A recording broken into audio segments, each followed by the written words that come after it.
വെഞ്ഞാറുമൂട് നടന്ന കൂട്ടക്കൊലപാതകം അത്ര പെട്ടെന്ന് ആർക്കും മറക്കാൻ കഴിയാത്തൊരു കാര്യം തന്നെയാണ്. അഫാൻ എന്ന ചെറുപ്പക്കാരൻ ഉമ്മയും സഹോദരനും അടക്കമുള്ള മറ്റു കുടുംബത്തിലെ 3 പേരെയും ദാരുണമായി കൊലപ്പെടുത്തിയ കാര്യം. അതിനുശേഷം അഫാൻ്റെ ഉപ്പയായ അബ്ദുറഹീം നാട്ടിലെത്തിയിട്ട് അദ്ദേഹത്തെ കണ്ടവരും വിഷമം കടിച്ചമർത്തേണ്ട അവസ്ഥയിലേക്ക് തന്നെയാണ് എത്തിയത്.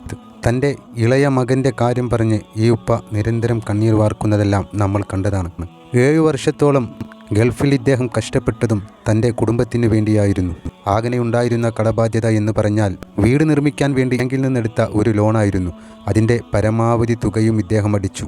അല്പം കാശ് മാത്രമായിരുന്നു അടയ്ക്കാനുള്ളത്. അതിനുശേഷം കോവിഡ് വന്ന് പിന്നീട് സാമ്പത്തിക പ്രതിസന്ധിയിൽപ്പെട്ട ഇദ്ദേഹത്തിന് ആ പണം തിരിച്ചടക്കാൻ പറ്റിയില്ല. അത് പലിശയുമായി വളരെ വലിയൊരു തുകയായി മാറി. അങ്ങനെ വീട് ജപ്തിയുടെ വക്കിൽ വരെ എത്തിയിരുന്നു.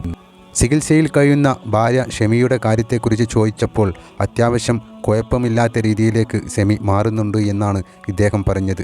തൻ്റെ മക്കളെക്കുറിച്ച് ഷെമി ചോദിച്ചെന്നും ഇളയ മകൻ മരണപ്പെട്ട കാര്യം പറഞ്ഞപ്പോഴും അത് ഉൾക്കൊള്ളാൻ കഴിയാതെ ഷെമി പൊട്ടിക്കരിഞ്ഞു എന്നുമാണ് ഈ ഉപ്പ വേദനയോടുകൂടി പറഞ്ഞത്.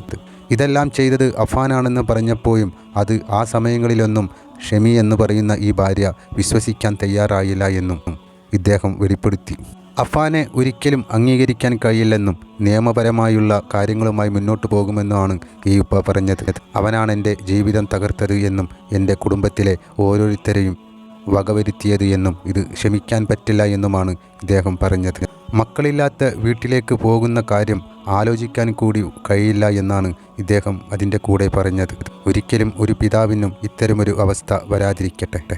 സ്വന്തം കുടുംബം സംരക്ഷിക്കാൻ വേണ്ടി വിദേശത്തേക്ക് ജോലിക്ക് പോയ ഈ പിതാവിന് പിന്നെ കേൾക്കേണ്ടി വന്നത് ദാരുണമായ സംഭവമായിരുന്നു. ഇത് സഹിക്കാനും പൊറുക്കാവുന്നതിനും അപ്പുറം തന്നെ. ഭാര്യ ഷെമിയുടെ ആരോഗ്യാവസ്ഥ എങ്ങനെയുണ്ട്? ആരോഗ്യാവസ്ഥ ഭേദമായിട്ട് വരുന്നുണ്ട്. ഇപ്പോൾ ആശ്വാസകരമാണ്. ഇപ്പോൾ നമ്മൾ ഡിസ്ചാർജിൻ്റെ സമയത്തേക്ക് കടക്കുകയാണല്ലേ? ഡിസ്ചാർജ് ആവുന്ന ഡോക്ടർ പറഞ്ഞു ഡിസ്ചാർജ് ആവുന്നു. നമ്മൾ സംസാരിച്ചപ്പോൾ പറഞ്ഞത് ഈ ഫിസിക്കൽ ഹെൽത്ത് ഏതാണ്ട് ബെറ്റർ ആവുന്നു, ഒരുപാട് ബെറ്റർ ആവുന്നു. ഗോകുല മെഡിക്കൽ കോളേജിലാണ് ചികിത്സ. അവിടുത്തെ മനോജ് ഡോക്ടറോടൊക്കെ നമ്മൾ സംസാരിച്ചിരുന്നു. അപ്പോൾ പറഞ്ഞത് എല്ലാം ബെറ്ററായി വരികയാണ് എന്നുള്ളതാണ്. അങ്ങനെ തന്നെയാണോ പറഞ്ഞത്? ബെറ്ററായി വരുന്നുണ്ട്. എല്ലാം സംസാരിക്കാൻ കഴിഞ്ഞിട്ടുണ്ടായിരുന്നു ഇന്ന്? സംസാരിക്കുന്നുണ്ട്. നല്ല നേരത്തെ പോലെ സംസാരിക്കുന്നുണ്ട്. എന്നാലും ക്ലിയർ അല്ല, കാര്യങ്ങൾ പറഞ്ഞാൽ മനസ്സിലാവും. താടിയിൽ പൊട്ടിയിട്ടുണ്ട്, അതിൻ്റെ ഒരു സർജറി പിന്നീട് ചെയ്യാൻ ഡോക്ടർമാർ പറഞ്ഞിട്ടുണ്ട്. നമ്മൾ ഈ കാര്യങ്ങളൊക്കെ പറഞ്ഞിരുന്നു. അതായത് എനിക്ക് തോന്നുന്നു അഫ്സാനെ ഭയങ്കര ഇഷ്ടമായിരുന്നു, ഇളയ മകനെ ഭയങ്കര ഇഷ്ടമായിരുന്നു എന്നാണ് ഞാൻ ഈ ബന്ധുക്കളോടൊക്കെ സംസാരിച്ചപ്പോൾ മനസ്സിലാക്കാൻ കഴിയുന്നത്. അപ്പം ആ രീതിയിലപ്പം ഇതൊക്കെ അവതരിപ്പിച്ചായിരുന്നു. എല്ലാം ഞാൻ പറഞ്ഞത് എല്ലാ കാര്യങ്ങളും മരണം ആദ്യം മകൻ്റെ കാര്യമാണ്, കൊച്ചുമോൻ്റെ കാര്യം പറഞ്ഞത്. അത് കഴിഞ്ഞ് പിന്നെ ഡോക്ടർമാർ പറഞ്ഞനുസരിച്ച് എല്ലാ കാര്യങ്ങളും ഞാൻ പറഞ്ഞിട്ടുള്ളത് ഇവിടെ. അത് പറഞ്ഞനുസരിച്ച് അതുപോലെ ഘട്ടം ഘട്ടമായി പറഞ്ഞു മരണങ്ങളെല്ലാം. വലിയ വിഷമത്തിലായിരിക്കും അമ്മയാണ്. ഞാൻ എന്താണ് മറുപടി എന്താ പറഞ്ഞത്? അത് കരച്ചിൽ മാത്രമേ ഉള്ളൂ.